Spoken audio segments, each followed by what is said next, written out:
All right, y'all. We are back. 106.1 FM, WAKT, Toledo's community radio station, the Wrestling Heroes and Insiders podcast, AK The Whip Show.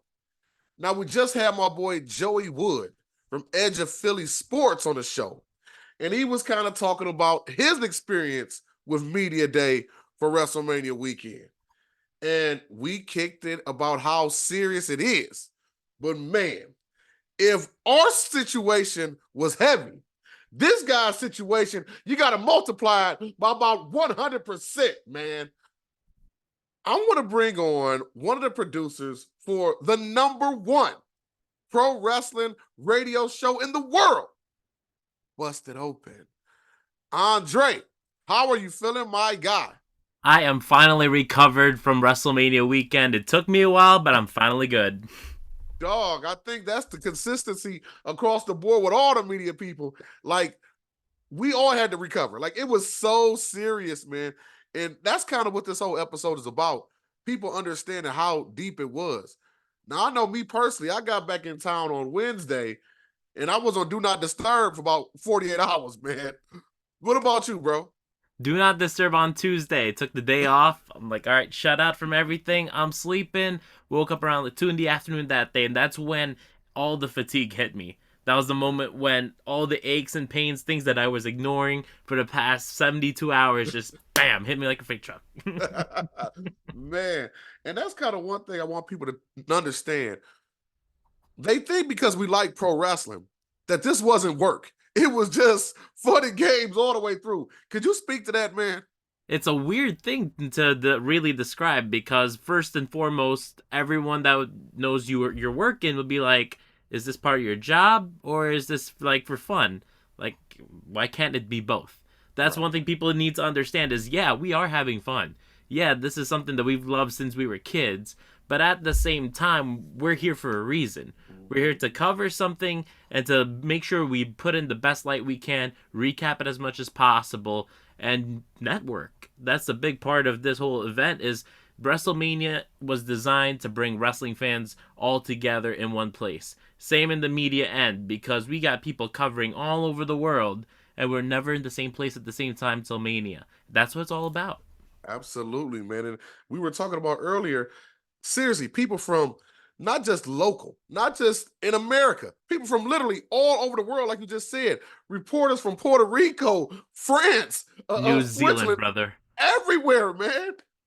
Yeah, I was sitting next to like a bunch of reporters all the way from New Zealand.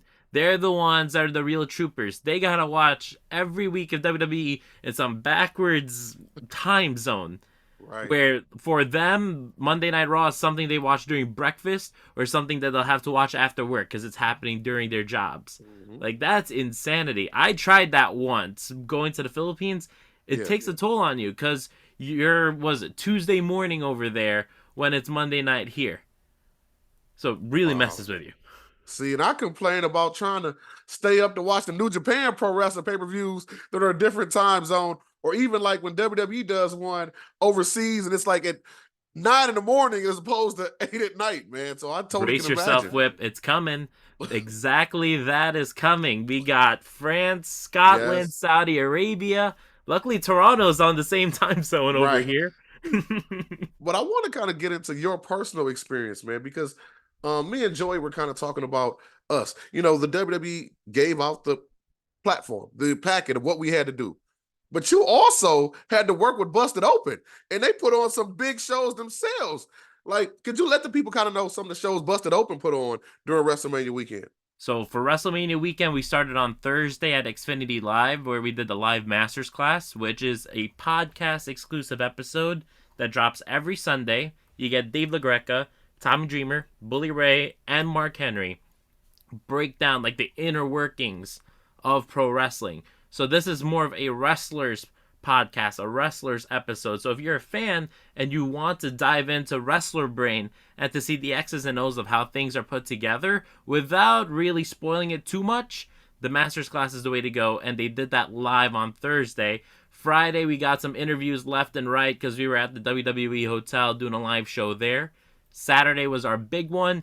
That was at the ECW Arena, now known as the 2300 Arena. And think about it. Bully Ray and Tommy Dreamer started their careers there. Mhm. Now they're celebrating 15 years of Busted Open in the very same hallowed grounds that they first started. And Dave started there as a fan. His die-hard fandom really kicked into full gear in his 20s at the ECW arena. And here they are pretty much main eventing it. And for those that were not there, it was a full wrestling show setup. We had a ring with the Busted Open logo in the middle, stage, pyro, you name it, what you could find in a wrestling show, it was there Busted Open. And we were not done there. Just when you thought that we already had a jam-packed weekend, we had Sunday right in front of the link. We had a tailgate. We were giving away pink bathrobes to show our solidarity for now our WWE champion Cody Rhodes. Yeah. I'm still a little upset about that. I was a Roman guy, but it's okay. It's okay. And Whip. yet, every right to acknowledge him that day. By the end of WrestleMania 40, the whole world acknowledged Roman. Because for those who were in denial, and for those who hated him, and for those who were not fans of Roman from the get-go like myself, by the end of Mania 40, you got to see Roman in victory and in defeat, and you just acknowledge him all throughout. Oh, absolutely, man. By the end of the night, I think Thank You Roman was trending. Hell yeah. Now, and look, of the Raw After Mania when we were there, yeah, the whole arena, 20,000 people, just thank you, Roman. Mm-hmm. And that's something else I want to talk about, man. Like, putting those events together, those were some of the biggest events of WrestleMania weekend. And you guys even did a WWE World panel as well during WWE World. But with that being said, can you tell people, like, to put that together, you can't just say, hey, we're going to put a party together and it's going to pop the day before. Like, that's months of planning, correct? Yes, months of planning, a lot of bright minds put together. Got our bosses, Eddie Borsili up there, producer Paul's in there, and even our old boss, Mother Marissa, always comes in to help out for the Mania weekend because it is a major like haul on our end. And the best part of it is, if I'm not mistaken, Busted Open was the only free event in Mania weekend. You didn't have to pay to get in. It wasn't one of those things where it's like WWE World where you can go to stuff there. They'll say it's free to the public, but the moment you get there, then you'll see that there's a paywall. All this stuff's free inside of WWE World. It's part of the attraction. This one was flat out outside of that WrestleMania bubble, still in Philly, within proximity to the link, but free for everybody. And another thing that was free that weekend were cans of Zoa. We had the Zoa bus in front of the ECW arena, and I tell you, that was the first time I had Zoa in my life, and I love energy drinks. That one is greatness on another level. I'm not plugging it. I wish Zoa could just, like, slide some dollars in there, just like pass me a sticker, throw it in my car, because that stuff's really good. Man, listen, that is true, because actually I went to Wale Mania also, and they were giving out free Zoa. And let me tell you, that Zoa kept me going a lot during WrestleMania weekend. I'm not even going to lie to you, bro. That energy drink. I think that's how I survived night one and got me to night two. Because I had 3 of those Zoas right from the get-go. Because it's the first time having each flavor. Yeah. Didn't know I was having it 1 can at a time. Then you just feel the mana kick in. Now, bro, I want to ask you this. How were you able to bounce back and forth from the list of things WWE had for us and Busted Open? I mean, you sacrifice a lot.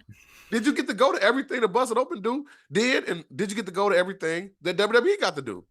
No, I did not. And I'm perfectly happy with that because what WrestleMania weekend has become as a whole, between Wale Mania, Busted Open, Not Sam Podcast, all the indie promotions, and WWE itself, what the whole city of Philadelphia has become was Disney World that weekend. Yeah. Regardless of which theme park you choose to go to, within all those 4 days, you have fun, period.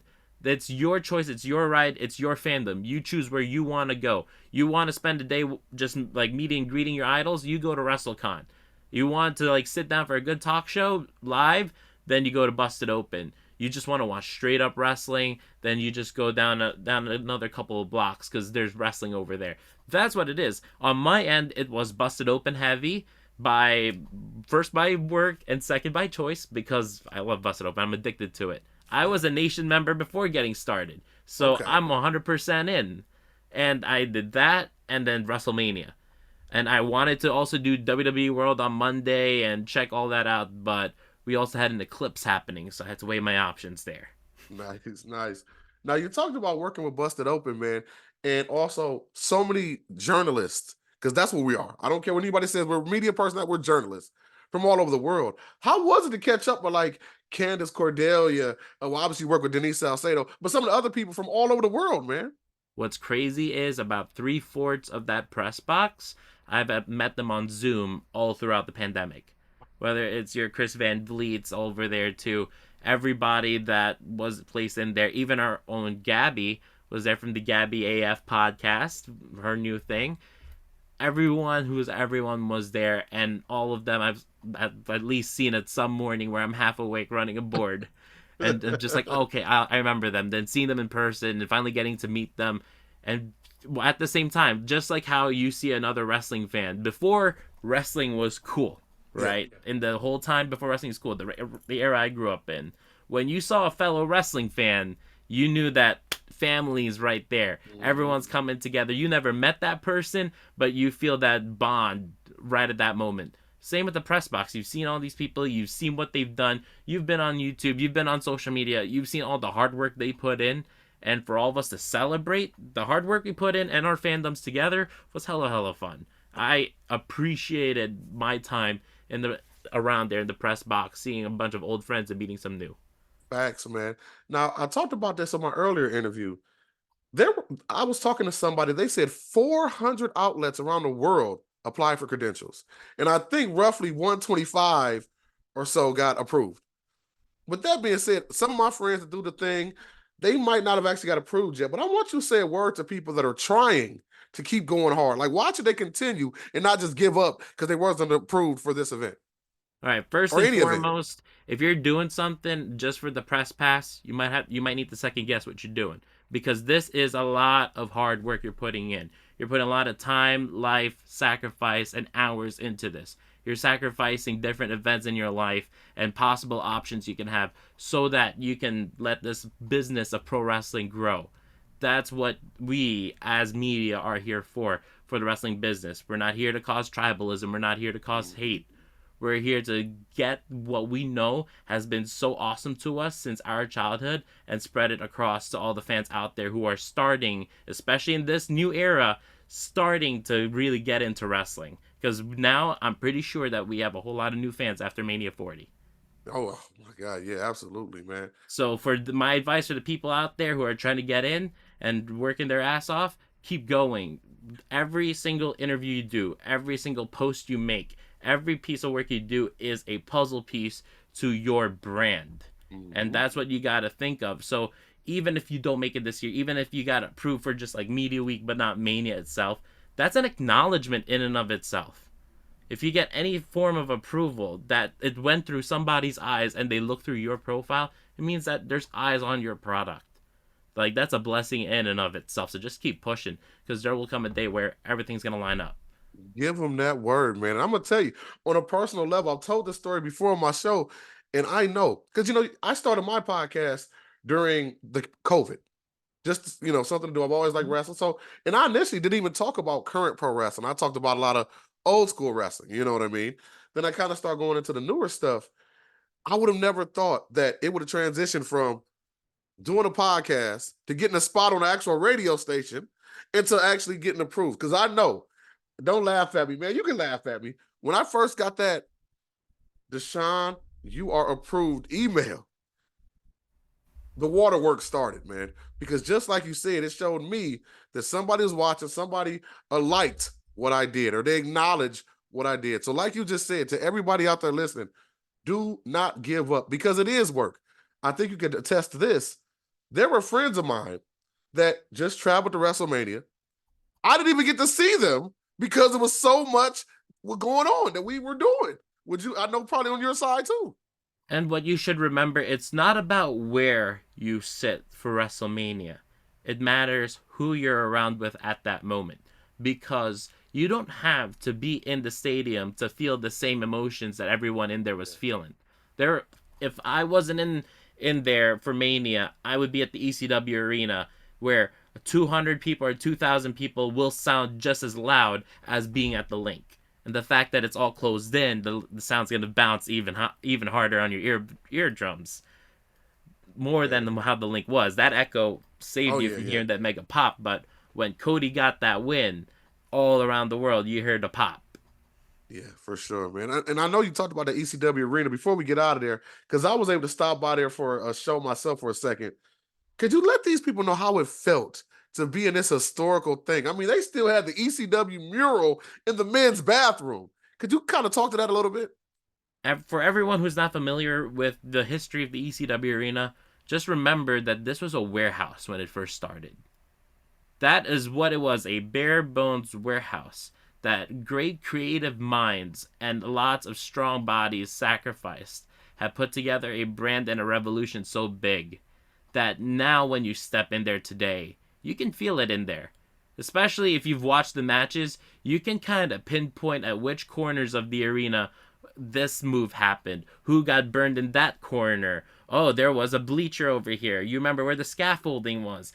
Like, bits and pieces of it. And I grew up post ECW. I had to play the catch up on my early fandom. One of the first things that I made sure to watch was the 10 most bloodiest ECW matches. Explains why I'm alive for You today. jumped right in, baby. You just jumped right in. So when you enter in there, you're thinking of the weight of what all those legends have put in, plus you know yourself the geography from what you've seen on TV. Then you see the mural. You're on hallowed ground. You just feel it. Man. Now, I want to talk about this because I see you got your busted open 24/7 shirt on. And I know LaGreca already said they got 6 months to make a decision. He's putting his foot down. I like that. But I've been blessed to have Paul Ehrlich on the show before. I've had Mark Henry. How is it to work with like Mark, Tommy, Mickey James, and all those great legends and just feel their energy and how they still love this business? Oh, can't forget Bully Ray. You know, how does that feel, man? Absolute insanity, especially that every single host you mention has a different personality and brings a different slice of character, flavor, and knowledge to the pie of Busted Open. So if I'm in, like, let's say I get to pick and choose my week, right? And say I'm in a mood on Monday to learn a thing or two about how things are done, then I would like to hear Bully. I want to hear on Tuesday more about the history of things and on a grand scheme, or maybe, you know, it's like, what was it, like baseball season's just getting started. I want to hear like where the analogies hit. I go to Tommy. Like each and every host has that different flavor, so it's really great to and refreshing to the ears that, yeah, I've heard their voices over and over and over again for 6 years now, but it never gets old because the wisdom that they pass on is endless. The experience they share is timeless, and you're just in it for the ride. And for me as a producer myself, it helps me work with different personalities, get to know how people operate and what makes a great radio show. What do I get to learn what my hosts need so that they can be the best version of themselves on the air. Like that's the connection that you do when you're working with talent. And that's another like tip for anyone who ever thinks of working with talent. I just got lucky to be here, and I make sure everyone knows that I'm happy to be there, and I got their back no matter what. And that's how you should be working with talent. That's the biggest lesson I've learned from working with this fun crew, was it crew of people? Right, I was mixing group and crew, but yeah, crew of people. Salute to you for that, man. I'm gonna tell you, if y'all don't understand, the producer job is very serious, man, because I know my producer gets on me all the time, 24/7. So salute to you, man, because I know you guys have a huge job as well. The easiest way to explain the producer job is, you know, when you're in the middle of something, like whether it's work or something you're really putting your mind into, then you got the front part of your mind looking at the exact task at hand. Then you got that internal dialogue running in your head, doing your checklist, making sure that you're not going to screw up whatever you're doing. That's the producer. That makes sense because I asked my producer, could I do a show one time on the top of a building? Long story, he wasn't for it. We'll talk about it another time, man. Oh, should have happened. That's your tribute to the Beatles. Facts, man. But one more thing I want to ask you too, man. Seeing all those shows that you guys did come together, how did that feel? Because I know I used to manage a musical group, and we would work tirelessly to get these big events out. And when I saw them on stage, rocking that crowd, I felt like my children have grown up to become adults. How does that feel to see these big events that you guys worked so hard to put together come out so successful? in my eyes, I come in as the fan. As much as there's planning and everything, like a pro wrestling fan, I turn on my suspension of disbelief. I know and I trust on what's in store, and I just let it roll. Don't worry too much. Let the moment come because everyone in this already knows what they're doing, and let's just put it all together. And that's I had a hell of a time at the ECW arena, and I was able to bring my family to watch everything that ensued. That was a wild time, and just enjoy it as a fan. That's Turn off so the dope. producer brain. Just enjoy the moment because this is what we've been working on for. That's so dope. And I'm gonna tell you, I'm glad you said that because that leads into my very last question for this segment. Mark Henry did it, Paul Ehrlich did it, and now you're gonna do it, Andre. Bring it. It's called the mark out moment. And what that is really simple. I'm not saying you go out there screaming like, oh my God, I can't believe this. But you have that one moment that you're like, man, this is my life. Like, I can't believe I'm part of this. And you might not have, like I said, you might not have went crazy, but internally you felt like, yo, this is it. What was that mark out moment for you? Wait, the mark out moment, like the mark out moment that made me mark out for the rest of my life? Well, you might have been like being a producer, you might have said, you know what? Meeting Ric Flair was the moment I realized I'm that guy, or this is Oh, my moment, or maybe you were out and about and somebody you didn't know knew you, like The Rock said, "Hey, what's up, Andre?" Like, was there a moment you had that you was like you really internally marked out? there's two moments. Talk to me. First moment, I guess, as a fan, as a wrestling fan, Okay. it was meeting John Cena. Okay. That moment there, like I froze up, and the only words that could come out of my mouth right then and there is, "I grew up hating you so much." Let's go, Cena. Cena Cena sucks. sucks. Wow. Okay. Okay. And he was laughing with it because he gets it. Like that was part of being in the 2000s. Hating Cena was just your evolved love of Cena. It was you were a kid liking Cena and you just kind of grew up in between and your voice dropped a little bit. For sure. For sure. Then the second moment, and this is a busted open moment, was everything all about Andy Capp's hot fries. So it was during the pandemic, and out of nowhere, and you know how WWE was early in the pandemic. It Yeah. was something where we needed to find a way that we get to talk wrestling, but at the same time keep things spicy, keep things juicy, and keep things rolling. Because it was not a lot of rolling in wrestling compared to Right. how it is now. And out of the blue, Andy Capp's hot fries just became our point of discussion. Then it was like Dave, Bully, myself, and Gabby at that time. And Dave liked it, and Dave and Gabby were anti, or it was a Bully and Gabby were anti. Me and Dave were pro Andy Capp's hot fries, and ended up spending a couple minutes just like going back and forth about it. A couple minutes later, we get a call. It's one of this like the higher ups at ConAgra, the guys who are making it. They're like, "Thanks for talking about our stuff. You want like, Seriously. yeah, I'm serious." That he's like, "You want like a year's supply of Andy Capp's hot fries?" I'm like, "What?" Like me being like, I grew up Andy Capp's hot fries, Yeah. Yeah. and I'm always like, hopefully I can still say this on the air. I'm still fat ass at heart, so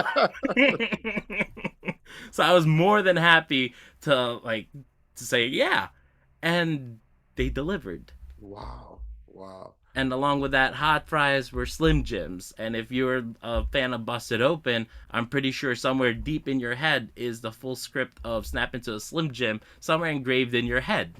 Yes. All Yes. of that sparked from a random discussion of Andy Capp's hot fries that even got Twitter blowing up. It got callers calling in on the debate of Andy Capp's hot fries, and then one of ConAgra's finest calling in because he's a loyal nation member. Man. See, Shout that out to brings John, up by the way. that thing brings up one last question. It was supposed to be the mark out moment, but that makes me think about one more. Isn't it amazing? And tell me maybe a name or two of some people that are part of the nation that you would have never expected were huge wrestling fans or even listen to the nation show. Let's see. Going in the rock scene, I was surprised that Lars Fredrickson was a fan.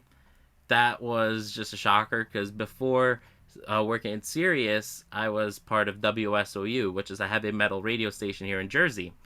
So I've been playing their music for the longest, and that's also on one of my bands, also on my list of like bands to watch. And the next thing you know, you're hearing Lars talk about wrestling. I'm like, what? And not only him, but Corey Taylor.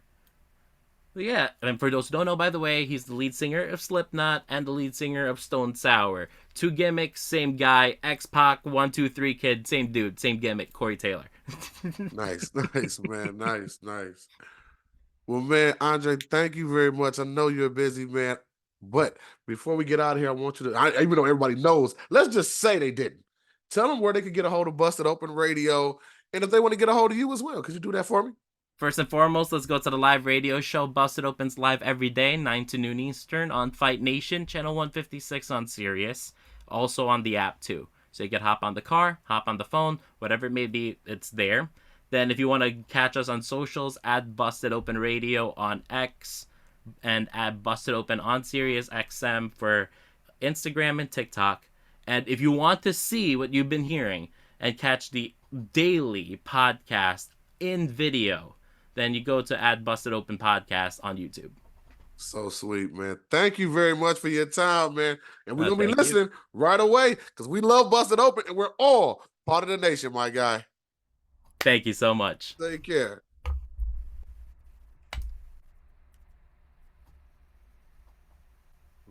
All right, that's a wrap. Yes, sir. All right, Whip, thanks so much.